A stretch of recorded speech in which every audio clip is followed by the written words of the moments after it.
And so I think it is important to note, though, that I am intentionally not including traditional, call it stocks, public stocks and bonds. Um, Not that they don't have a place in a portfolio, but in the beginning, as compared to real estate, my position is real estate is the winner.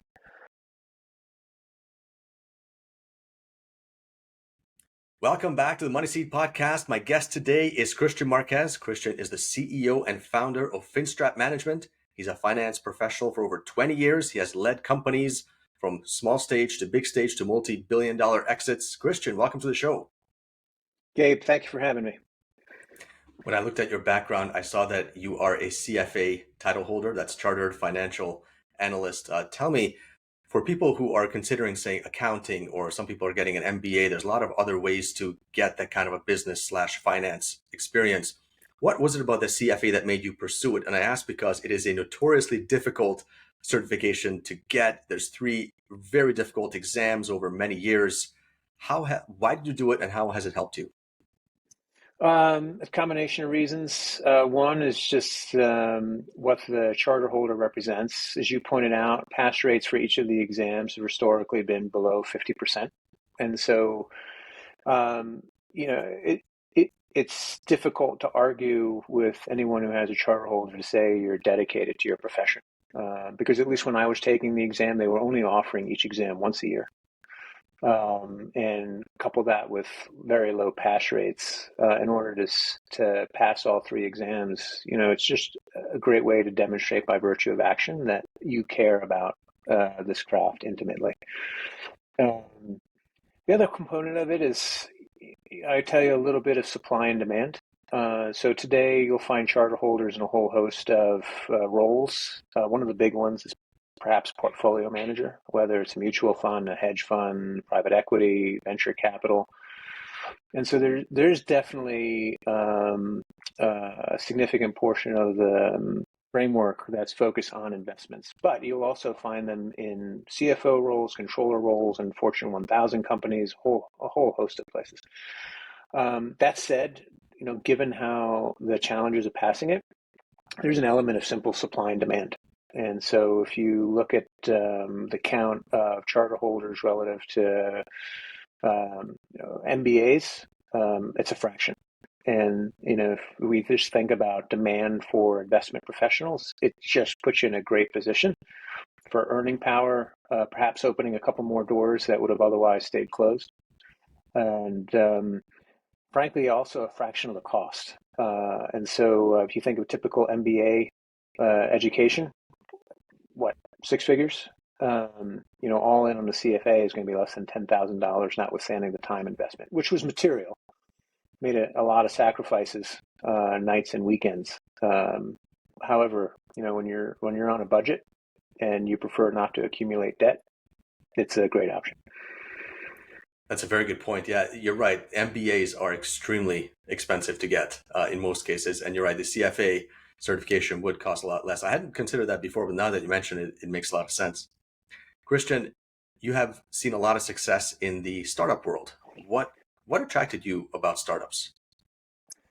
At its heart, it's creativity, the opportunity to express yourself by building something. Very similar to an artist. I think it's just different application. In this case, you're building a business, maybe then a piece of artwork. But I mean, the similarities are numerous. I think it's an evolution. Someone who starts the first business is going to come at it if they start a subsequent business. Tremendous amount of learning, not only about just your market, but yourself, because your feedback loops are generally relatively quick, presuming you're not making wine. But there's just a whole host of elements of building something that has value, confirming whether or not the market's willing to exchange money for what you have, and then just knowing that you're making a difference in somebody's life. Because obviously it's not an absolute by any means, but effectively you think about you're convincing someone to give you money in exchange for what you have. And they're doing that because they believe what you have is going to benefit them. And so, for those entrepreneurs in the game who genuinely care about delivering value, I mean, it's very, very fulfilling. Startups notoriously are difficult to pick at the beginning, right? I think even like Y Combinators and the Sequoias of this world have a very high failure rate when they're picking startups. What are your sort of rules of thumb? What do you look at when you look at a startup? Yeah, it's a great question, and I think that question is more pertinent than ever given the current interest rate environment. And I'll share what I'm thinking. So, if before I answer your question, if we take a quick step back, the Federal Reserve started raising interest rates in March of last year, and the consequence is, whereas previously money was very inexpensive, now that's no longer the case. And so prime rate, last I looked, was 8.5%, as compared to what, 3.5% before they started raising rates. Investors now have a choice, whereas previously you could look at an early stage software based business and make an investment either directly or via VC, and know that you didn't have as many options just given where interest rates were. Now that that's changed, and you're seeing companies and VCs in an environment where potential investors are being a bit more discerning with their dollars. The consequence is that now early stage companies have to start thinking about profitability. Whereas previously the mindset was, I'm just going to grow at all costs. And I'll just go raise either, a bridge round via convertible or safe note. But presuming I have something that resembles a winner on my hand, I can do a price equity round, no problem. Well, that's changed. And so now companies are thinking about, well, I have to be a little bit more thoughtful of what my spending plans are going to look like, how much I invest in my pipeline, how I'm going to nurture and grow the top of my funnel to get more closed W's. And if you think about that, question in my mind becomes, if I'm going to start a business that historically is, or start a business, what's its profitability profile? Most software companies are not profitable. And so to me, I think we should take pause. And I reference software because we work with predominantly software companies, but I'll expand my explanation in a moment. But if you think about a company and its need to support its own operations with its own cash flow, you should put a lot more energy into due diligence and planning and answering the question, will the market buy what I'm going to sell? And so the consequence of that thinking, I've decided, is I'm beginning to come to the opinion that entrepreneurs are better off starting a business that has a higher probability of being cash flow positive, like professional services. And take your pick. I mean, it could be trade services, construction. It could be what we do, accounting and finance. But something that perhaps is an existing business that doesn't necessarily have to convince anyone that you need to adopt this new service or software that I'm going to sell. And the benefit of that is that it starts to lay a foundation that you can then go launch a software business because you now have a infrastructure in place. You have cash flow that enables you to take a little bit more risk, but more importantly, time. Because if today there's no shortage of articles on businesses that have pivoted, once they first started. Because, especially again, when you're creating new products, whether they're widgets or it's software, there's a lot of discovery that needs to take place. Discovery equals time, time equals money. And so by not necessarily putting the dream on hold, but just saying, hey, I'm going to create a machine that gives me the ability to pay myself, my core staff, marketing arm first, then you're better positioned to pursue that other vision that somebody has. Kristian, do you work a lot with startups yourself? I do. So a little bit about the company. You mentioned FinStrat Management. So I am the founder, CEO. I started the company back in Q1 of 2017. Originally thought that I would assist founders raise capital. Having been through the process myself, it had been demystified. And I realized, having spoken to a lot of entrepreneurs, that there's a bit of an enigma to it. And it just so happens that our first client, who's still a client today, said, Kristian, that's great. What I actually need are dashboards. And oh, by the way, I'm about to lose my accountant. And frankly, I need to go from cash to accrual accounting. Is that something you can help me with? And I said, yes, it is. And because I'd served in a variety of accounting and finance roles leading up to this point. And therein, FinStrat Management was born today. So we offer a host of services, but our original and core service is founder-directed accounting and finance services. And a lot of providers in the space. Where we separate ourselves is that we've designed our offering for businesses, in simplest terms, have their sights set on the brass ring. So they want to monetize either debt facilities, price equity rounds, or eventually a sale. Investors are going to want to see certain information. So in the case of our inaugural client, it was dashboards. Show me your SaaS metrics. Show me your monthly recurring revenue and the individual components, new sales, expansion sales, gross churn. And, that information is used in a variety of ways. Effectively, it's business intelligence. Members of the C-suite can use it to make decisions. Do we commit more to sales and marketing? Are we committing too much? But it also helps communicate to investors, the board, how the business is performing to assist make a decision whether or not they want to cut a check. Understanding that management team and a whole host of other variables go into the decision, but financials are a big part of that. Most early stage businesses aren't in a position to hire a full-time chief financial officer.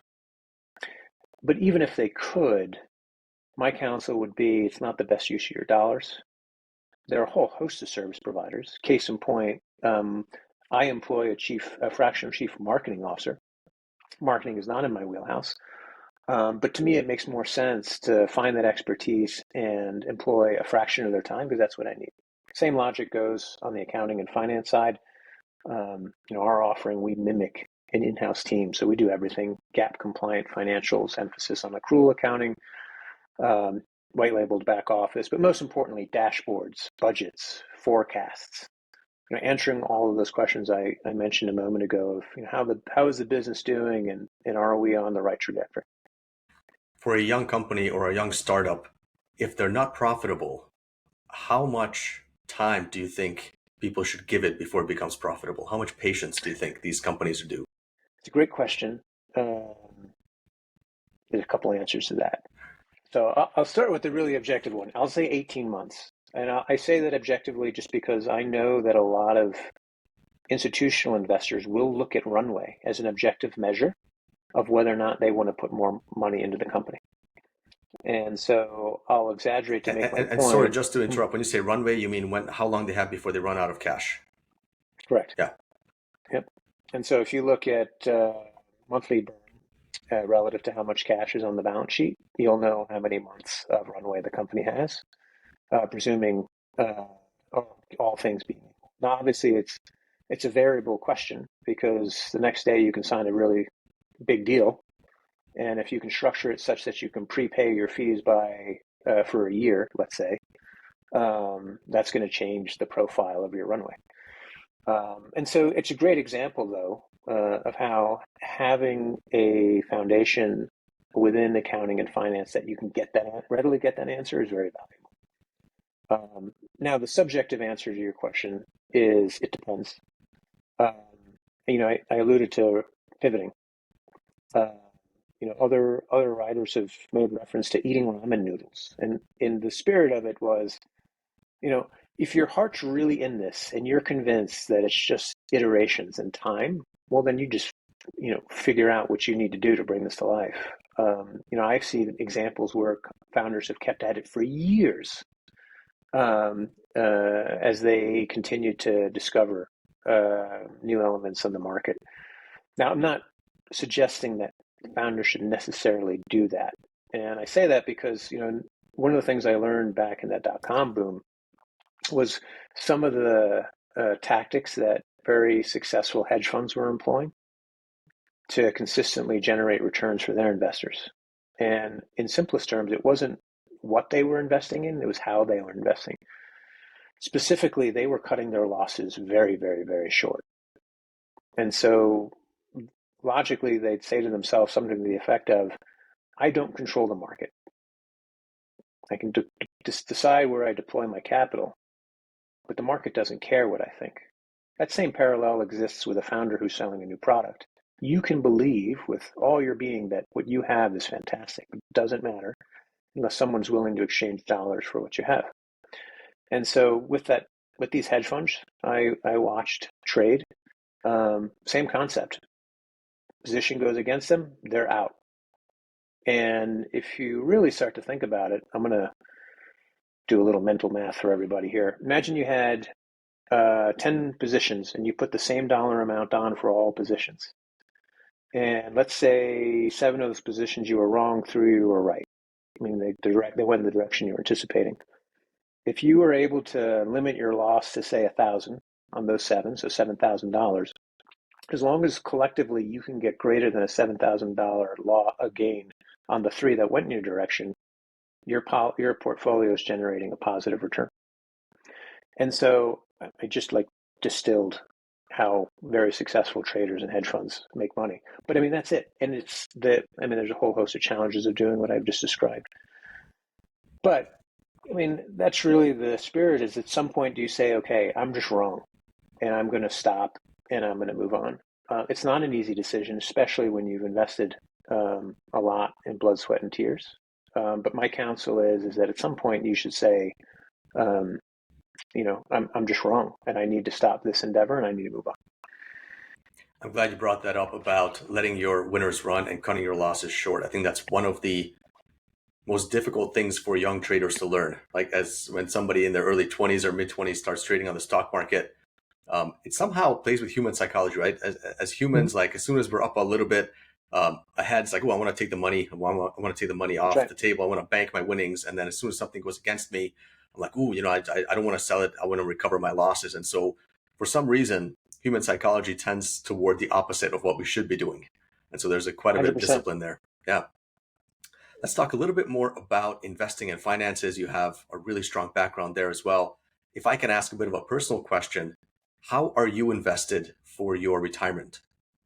Not in terms of numbers, but in terms of like asset classes and yeah. So personally, my preference, just given my balance sheet profile, is real estate.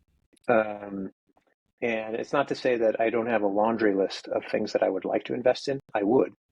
I have nanotechnology on my list. I have fusion on my list. I have AI on my list. And perhaps one day when my balance sheet's bigger, I'll make investments in those spaces. But my opinion is that real estate is, well, if you're going to deploy passive capital, my position is real estate is the best starting point. And it is important. Let me just start by saying for a moment, I am distinguishing that from starting a business. As I describe it, I encourage people to think of money creation in 2 ways. There's how you make your money and how you invest your money. They're not the same. My experience and what I've seen working with and knowing high net worth individuals is that the majority of them have made their money via equity in or ownership in something that is a business. And that business was either sold or it became profitable and they paid themselves dividends. They then subsequently invested their money. The majority of them that I know started in real estate, like myself. But again, depending on their net worth, and let's say someone who's 8 figures plus, then effectively you're in a position where you can take more risk. And so I think it is important to note, though, that I am intentionally not including traditional, call it stocks, public stocks and bonds. Not that they don't have a place in a portfolio, but in the beginning, as compared to real estate, my position is real estate is the winner. The reasons I feel that way is leverage. So you can go on margin in stocks and bonds, but given that there's a lack of volatility with real estate, it's less risk. And frankly, you can also get more leverage depending on the investment property. Banks are going to, I'll oversimplify it. Banks have two criteria which they're going to make a decision if they're going to loan against. It's going to be your debt service coverage ratio, i.e., so what are the rents relative to the price of the property? And then two, let's say most of them will top out at 30% equity, so 70% book to property value. And so, if you think about it, you're effectively owning a piece of property for a fraction of the cost, and now you have renters, whether it's residential or commercial, who can pay off that mortgage. And presuming you can get in at the right basis, which is a bit hard to do in this environment because there's a significant mismatch throughout this country and there's a supply shortage, it's possible to generate positive cash flow on day one. No secret. I mean, there's no shortage of people who have webinars and conferences where you can go and learn how to do this. But my personal experience is, and it's an absolutely genuine way to create wealth. Really, it just, in my opinion, becomes a question: is at what point does your portfolio get big enough where you start to diversify? I mentioned some of the sectors I'm bullish on. I could unpack that further if you'd like, and give you some other specific examples. But I think that the really important part is, this concept, and it's core to being a CFA charter holder. It's not just return; you have to look at risk, and understanding how loose or conservative you like to play things are going to go a long way to dictating your decisions. That's also influenced by age. Someone who's 21 can take a lot more risk than someone who's 90. They just have different time horizons and different needs. Again, I'm oversimplifying this, but I mean, those are the big factors that go into my answer. For everybody's benefit, I'll be 48 later this year. But all my kids are out of the house. They're almost completely self-sufficient. And so, I mean, a whole host of criteria that should go into the process. But without fail, most of all the high net worth individuals I know all include real estate as part of their portfolio. I find your answer quite fascinating. So I'm a real estate guy myself. So I'm big on real estate, and I am very excited to hear that you are big on real estate as well. I mean, I remember there was a book in the 1990s called The Millionaire Next Door, and there were similar studies. I think Tom Corley was another one of my guests on the show who repeated that study about 10, 15 years ago. And both pretty much showed the same thing, is that real estate seems to be the quickest, most predictable, most reliable way to accumulate wealth. And by that, I mean like real estate investment apart from your primary residence, which is also another vehicle, but you got to live somewhere. And then real estate, especially in America, where the tax code really does favor real estate investors, given everything you said with leverage, with the lack of volatility, et cetera, real estate just seems to be a great vehicle for many American investors. I also found it quite fascinating that you mentioned industries as opposed to companies, right? So, for example, you said fusion. You didn't say, all these different kind of like Renaissance Fusion or all these other companies, or you mentioned, I think, AI and a few other ones as well. And so I would have thought that given your expertise as a CFA, you are more qualified than 99% of the people in this country to analyze public companies, right? You can look at their cash flow statements, balance sheet, and figure out, okay, this company is underpriced, overvalued, et cetera. And yet you are still sticking to the fundamentals, which is this industry exciting? Is this industry poised for growth? Is the technology revolutionary? And so you're really going down to the fundamentals as opposed to the detailed analysis, if I'm understanding you correctly. Yeah. So a couple different thoughts. I'll use fusion as an example. I mean, it's a fun subject, but I'll use fusion as an example. or maybe Fusion is an example because I don't know how many public companies there are who are intimately involved with the Fusion. So let's use fertilizer, which I'm also very bullish on. There's a couple different ways you can play this. You can say, I'm going to go find an S&P 500 fund or a mutual fund that will spread my risk because they will invest in a number of different fertilizer-based companies. And frankly, even if you had the time to individually analyze an individual company, your simple amount of money that you have to invest would dictate that that's the best route, as compared to cutting a check in a private company. And so that then takes us to the Warren Buffetts of the world. So if you think of Warren as compared to a hedge fund, different time horizon, different outlook. He's not necessarily, though he does, trade in or out of positions. Because he has so much size, billions and billions of dollars, and he can move the market.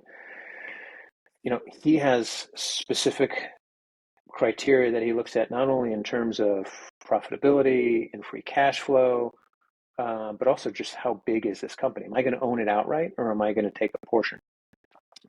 But the spirit of what he's doing, value investing, is to do homework and really dissect an individual company to see whether or not it meets his criteria. Maybe if we have this podcast in 5 years from now, I'll do something similar, because there is that type of investing requires not only time, but it also is dictated because you're cutting checks that have a certain size. So it just so happens that today my portfolio and my time dictate that I'll stick to real estate, but I don't know. I 100% and I love dissecting individual companies. I'll also throw out there that it's hard. It's the exception that people who can consistently beat the market, but it's not to say it can't be done. It really just boils down to a combination of hard work, know-how around analysis, a plan, sticking to the plan, and a little bit of luck. Why is it? So here's the thing. Earlier this year, I read a great book called Market Wizards. And I think it was written back in the 1980s. It's a little bit old now, but that was one of those books that really drove it home for me that, yes, there are investors, there are traders out there who can beat the market consistently year after year. Because before that, a lot of people are like, oh, it's an efficient market. There's not much you can do. You have no hope, etc. And yet at the same time, I read that book and I say, okay, so there are investors and traders who can beat the market consistently. On the other hand, we have professional mutual fund managers, and many of them struggle to beat the market. How difficult is it to consistently beat the market? Difficult. So a couple of different things. So you have to look at what's the framework that you're going to invest. A mutual fund is typically going to be long only, whereas a hedge fund has a lot more options available to it. Long, short, arbitrage. They can write options if they wanted to. And so that's important because right away we have an apples to orange arsenal of investment vehicles depending on whose performance you're looking at. Now, it's not to say there aren't mutual fund managers who aren't consistently beating the market. There are. Bill Miller, Legg Mason, he's consistently beat the market. Bill Gross, who used to be with PIMCO, Bond King, consistently beat the market, regularly beat the market. But they would tell us that they're the exception. Yes, individually in any one year, you may have a portfolio manager who does really, really well. The question is, how consistent are they? As compared to the hedge fund side, you see a lot more hedge funds that are consistent. Obviously, there's some that are consistent then blow up. From where I sit, it's a combination of portfolio management first and foremost. How well do you, what I alluded to earlier, how well do you manage your losses, and do you let your winners ride? The second part of that is where are you actually putting the dollars to work? Some of the hedge funds that I saw were absolutely employing quants to answer those questions. They would short stocks and write them to zero. because they had figured out the key as to what was a profile of a company that looked like it was going to go to zero. Now, if anyone's listening and they're curious, I'd say it's probably you're losing money and your debt profile suggests that you're not going to be able to get any more outside capital. And if your revenue is shrinking, you have what looks like a failing company. Because businesses only go out of business for one reason, and that's because they run out of cash. And so it really then becomes of, how disciplined are you? You mentioned psychology earlier.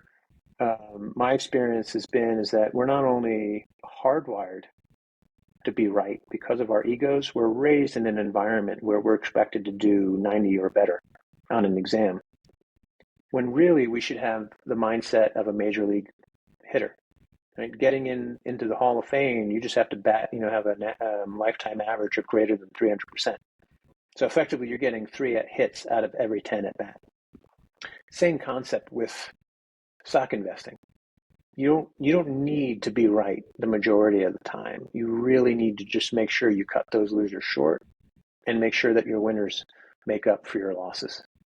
And therein lies the rub, because as you pointed out too, admitting you're wrong and saying, "Oh, this is not going in my direction I anticipated," is hard. And then there's a tendency to sell your winners quickly because it validates that you were right. Oh, it's going in my direction. When that's the exact opposite you should be doing. No, let it go, because you have to make up for those losses and then earn a return. That's exactly it. Kristian, as we begin to move to wrap up this interview, where can people reach out to you? Where can people follow you and find you? So they can find us on our website. It's Fin, short for financial, FIN, Strat, short for strategy, STRAT, and then MGMT, abbreviation for management.com. And you can see there's a contact us page on there. Again, we regularly work with founders providing accounting and finance services. Big emphasis on software, more broadly, venture-backed companies. If any of your listeners would like a free consultation, it's my pleasure.